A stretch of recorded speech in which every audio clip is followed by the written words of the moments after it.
పశ్చిమ గోదావరి జిల్లా నరసాపురం మండలంలో 3 గ్రామాల రైతులు ధర్నాకు దిగారు. రుస్తుంబాద్ నుంచి నరసాపురం సబ్ కలెక్టర్ కార్యాలయం వరకు ర్యాలీగా వెళ్లి ఏఓకు వినతి పత్రం అందించారు. 3 కిలోమీటర్ల డ్రైన్ ఆక్రమణలకు గురైందని వెంటనే వాటిని తొలగించాలని డిమాండ్ చేశారు. డ్రైన్పై ఆక్రమణలు తొలగించకపోవడంతో చిన్నపాటి వర్షానికే పంట చేలు నీట మునుగుతున్నాయని వాపోయారు.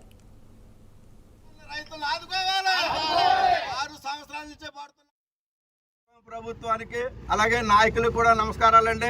రుస్తుంబాద మురుగు కాలువ ఆక్రమణ గురి అవటం వల్ల ముప్పుకు గురి అయ్యి సుమారు 6 సంవత్సరాల నుంచి ఇక్కడ సార్వా కానీ దాల్వా కానీ ఓర్చట్లేదు. సుమారు 400 ఎకరాలు గతంలో నుంచి కూడా ఎన్నోసార్లు నాయకులు కానీ అధికారులు కానీ ఇవ్వడం జరిగింది. కానీ పట్టించుకునేవారు ఎవరు లేరు. ఇప్పుడైనా కూటమి ప్రభుత్వం వచ్చింది, మాకు న్యాయం జరుగుతుందని ఎంతో ఆశతోటి ఎదురు చూస్తున్నాం రైతులందరూ కూడా.